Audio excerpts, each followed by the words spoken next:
Pending లో ఉన్న స్కాలర్షిప్లను వెంటనే విడుదల చేయాలని, ఫీజు రియంబర్స్మెంట్ అమలు చేయాలంటూ రంగారెడ్డి జిల్లా ఇబ్రహీంపట్నం, యాచార మండల కేంద్రాల ఏబీవీపీ కార్యకర్తలు నాగార్జునసాగర్ రహదారిపై రాస్తారోకో నిర్వహించారు.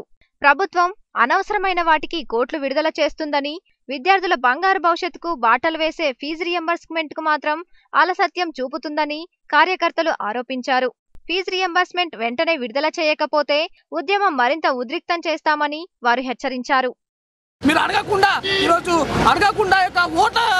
ఓట రాజకీయాలతో అడగకుండా 1000 కోట్లు వర్క్స్ సంబంధించిన వాళ్ళకు ఈరోజు ప్రకటించడం జరిగింది. అడగకుండా పోలీస్ డిపార్ట్మెంట్ వాళ్ళకు ఈరోజు మీరు అమౌంట్ కేటాయించడం జరిగింది. అడగకుండా అన్ని చేస్తున్నారు.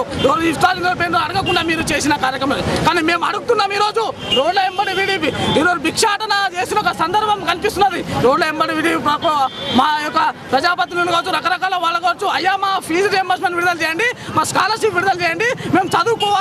మీరు బంగారు తెలంగాణ అంటారు. బంగారు తెలంగాణ మన కనీసం పువ్వ పెట్టే తెలంగాణ మనకు రావాల్సిన కనిపించిన సందర్భం ఉన్నది సార్. మీరు వెంబడే విడుదల చేయాలని మేము రాష్ట్ర ప్రభుత్వాన్ని డిమాండ్ చేస్తున్నాం.